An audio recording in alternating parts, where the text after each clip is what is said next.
done to it? What have you done to its eyes? Why, hello! Welcome back. My name is Francesca K, and we are continuing A Century of Scares with our satanic, occult, horror movie recreations. Today's movie is Rosemary's Baby. But what is your inspiration, French? Did you even watch the movie? Yes, I've seen it 1,000 times. But, yeah, there's not really a whole lot of makeup going on in Rosemary's Baby, so I did a play off the line, what have they done to his eyes? And so we have this pulled eye skin effect. So I was doing some research to see if anyone had done anything like this before, and there have been similar stuff. I couldn't find anything exactly like this, but I did find the Jordan Hands pulled teeth tutorial, and if you're looking for a pulled skin tutorial, that one is amazing. I'm gonna link it in the description box below so you can totally watch that next, because I really enjoyed that tutorial, and suddenly Jordan Hans is like my favorite person ever. But I digress. Let's get into the makeup, shall we?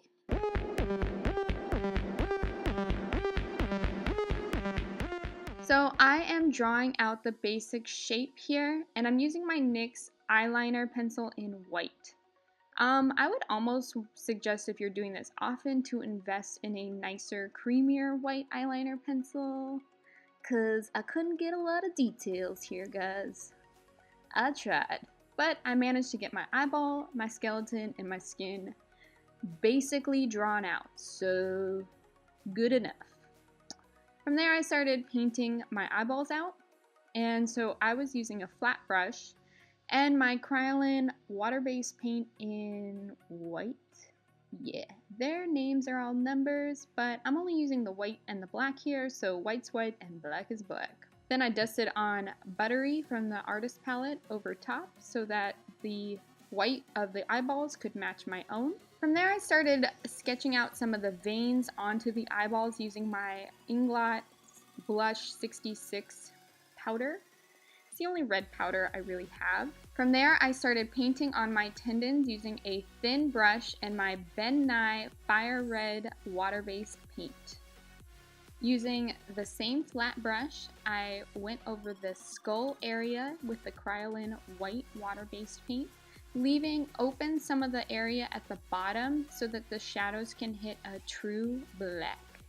After that, I dusted on Charmer from Tartlette and Bloom, and I lightly dipped into Smarty Pants just to kind of grunge that up a little bit. And then I'm taking Jet Setter, which is a medium brown, on a thin brush and drawing in some of the preliminary shadows, focusing towards the corners that are going to meet the skin being pulled over. At this point, I took a teeny brush and my black Kryolan aqua paint, and I started painting in the sock. So to do these face paintings, you want to have a variety of brushes and a variety of like the thin brushes and a variety of the flat brushes, and having those to be able to jump back and forth between is going to allow you to get in there with the details that it really deserves. Using that same brush and the same paints, I went in and started carving out the shadows and along where the pulled skin reaches the skull. To create the skin wrinkle effect, I made sure to allow that area to kind of bubble out rather than have two straight lines in like a triangle arrowhead coming from my eyeball. Now we're getting wrinkly. Alright, so I'm using a skinny brush and I'm going in with Jet Setter and lightly carving out some of these wrinkles. So I'm mostly just guessing on where my wrinkles I think would go, but I did pull down my cheeks approximately 33 times throughout this entire process. With a skinny brush dipped in Mehron mixing liquid and Activist, I'm going in and deepening up all of those wrinkles. So I'm just pulling that brush along the very center of each wrinkle, and then I'm taking a flat brush with a brown shadow, something from Tartlette and Bloom, I'm assuming, and adding in some of those crease shadows. Now you can pull up some reference photos, but if you want to just take your hand and pinch your skin together and see how the creases are darker towards the center and lighten up towards the top, that's the exact same effect you're going to start carving out here. To grunge up my skull a little bit, I am using the yellow shadow in the Anastasia Beverly Hills Artist Palette, which is fresh, and then using that same brush, I'm dipping into the blue and coming back and letting that create the shadows. That way I'm complementing the yellow rather than creating like a pastel yellow and a muddy yellow. Then I'm using kohl and a stiff brush and setting all of the blacks in the shadows and starting to pull those out from the pulled skin area. Using a stiff brush over the aqua paints is going to create the kind of texture that would show up with a shadow falling on an object like a skull. Then with that same brush and kohl, I'm going in and deepening up the socket. I probably deepen up this area about 3 more times. But this time, I'm running the black shadow gently over the tendons to create that 3D effect and push those a little back further behind the skull.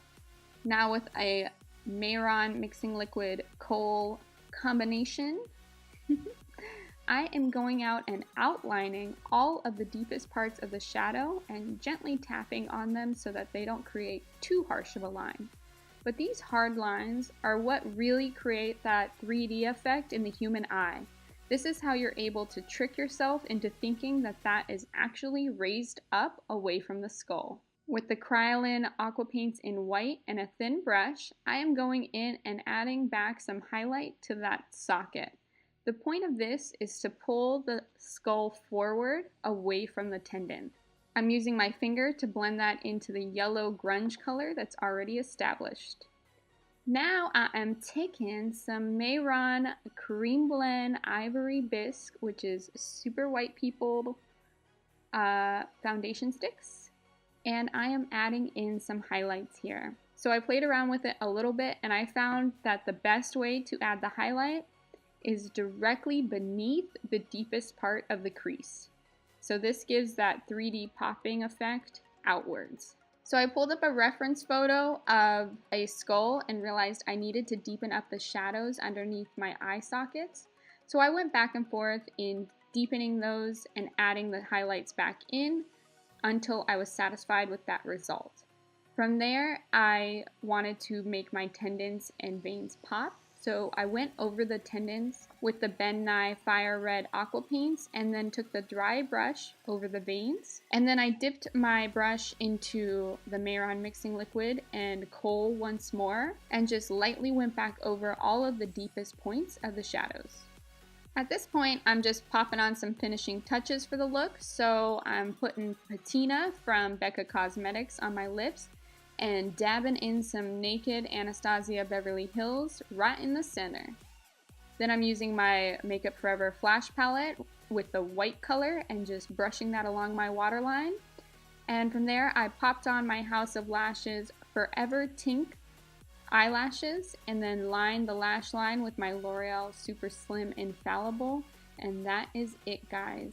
This has been a completed look and you're watching A Century of Scares with Rosemary's Baby. If you like this video, make sure to subscribe if you haven't already.